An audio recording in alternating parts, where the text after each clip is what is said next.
Hello everyone, I'm Steve Savant, syndicated financial columnist and money color commentator. On today's show, Understanding Asset Classes, part 4 in our series on Basic Education for Financial Literacy, sponsored by LifeSize Solutions and the Society for Financial Awareness. Welcome to the fourth segment. We're going to talk a little bit about asset classes, different classifications, and especially when you think about this is a hard thing to enter into because we've really not done a really great job in bringing it down to elementary entry levels, but we're going to just talk about the basics, something that you can get your hand around so you can understand, hey, I think I like this over that, and also looking at every asset class, its beta risk, its possible performance opportunities, remember potential, possible, and I want to look at my long-term goals. Is this a short-term, long-term, a mid-term, or a long-term play, or maybe even a life play?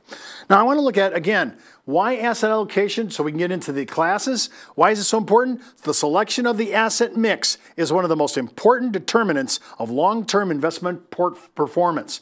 So I'm going to have a mix. I like the diversification. I have to have a mix. Again, not everything is correlated, but it seems like a lot of it is. So you want to be able to make sure that what you're going to do on your asset classes that you feel comfortable with the risk, you feel comfortable with how the weight is. And again, since most people cannot do this themselves, and I don't recommend, this is not a do-it-yourself, you should have a financial advisor who's licensed to talk to you about this, who has huge history behind him and has some basic performance records so that you can look at it and understand. And by the way, while we're on that subject, you can go out to LinkedIn and look at the bios of a lot of the people. If you're hunting for an advisor, you can go to Broker Check and find out, have they had any bad things on their CRD number, their actual number that identifies their security agent's representative number. So you may want to look at that, go out to Broker Check. If they do insurance products, you may want to look at your state's Department of Insurance and see if there's any bad boy issues on their resume and on their profile.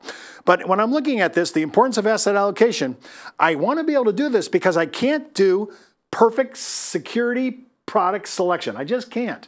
I'm not good at market timing. Not many are. I have other factors that I think might be proprietary. They rarely do. 91% of the time, asset allocation is going to be the answer for most Americans. When you're thinking about this, this is probably the way to go. Now, asset class. 3 traditional asset classes. Remember, there's a lot of bifurcation here. A lot of people have sets and subsets of this. I just want to talk basic ideas so that when you go to your investment advisor, you can sit down with them and say, hey, listen, here are the 3.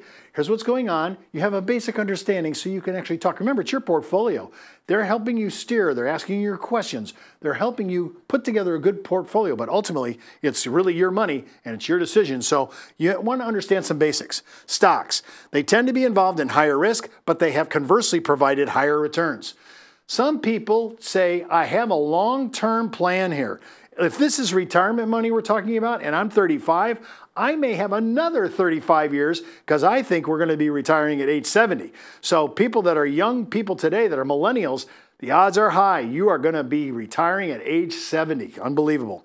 So you want to be able to look at your stocks and the risk and to say, can I handle that? So one set of assets are stocks, and stocks can also possibly generate dividends. That's some income, and that's a good thing, especially if you're looking to reinvest. So the second one is bonds. Now, in our interest environment in the last decade, which the government has really, in my view, intervened in it and actually suppressed and kept interest rates low, bond interest sooner or later, I don't know how long we can suppress the bond market, but interest is what we're looking at. Right now, I look at the 5-year rate, probably around, I'm going to say bankrate.com on a CD. It's probably going to be about 5.25 to 5.35 at the time we're recording. You could probably get a fixed annuity for 5 years between 3 and 3.25. Remember, that's deferred. That's about where we're at right now. So those numbers are pretty good. Anything above that is going to be in bonds that may not be investment grade. So you want to look at, and always ask your advisor, hey, is this investment grade bonds or is this non-investment grade bonds? If it's non-investment grade, then you're getting into kind of sketchy investments on the bond side of that equation. And if we start to go interest rates up, how will my bond portfolio do? Probably not as well. The last one, cash equivalents. Mutual funds is a perfect example of this. They're already parking their money for opportunity buying. They're parking money in their cash for possible terminations or people who actually surrender and want to take constructive receipt.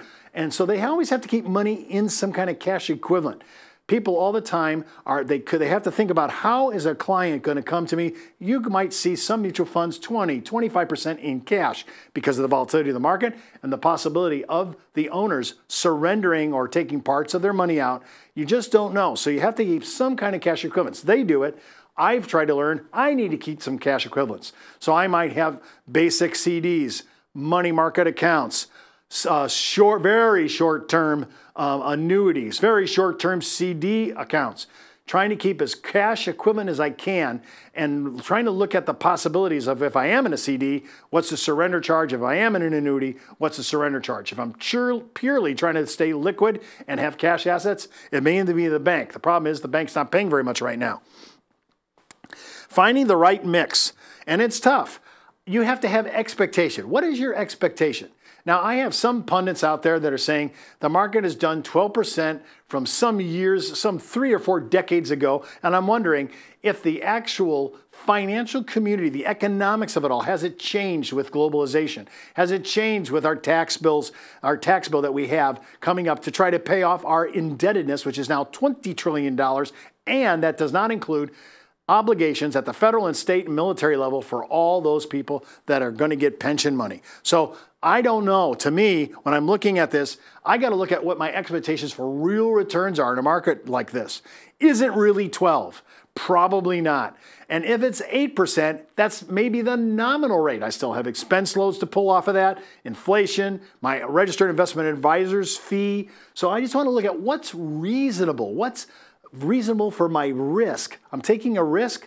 I could lose principal. I could walk into a bear market or a correction market. I need to know that. And I need to feel comfortable that if I go through it, I knew what I was getting myself into and I was fully understanding what could happen. Remember, a good financial advisor is going to bring you up to speed. He's going to tell you the risks, the possible problems of loss.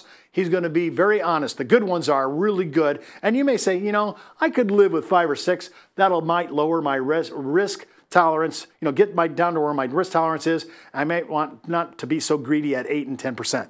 And then, of course, time horizon. Again, is it short term? Is it medium term? Is it long term? Or in some cases, is it lifetime? You want to be able to look at these in snapshots and see what timing it is. If you're sitting there in 5 or years less, you're probably in this short-term market. 5 to 10 years is probably a good midterm, and then 11 through maybe 2025. And then some cases, depending upon the instrument, you could be looking, you're going to be investing for your life until the day that you die and transfer those assets to your kids, grandkids, and or the charity of your choice.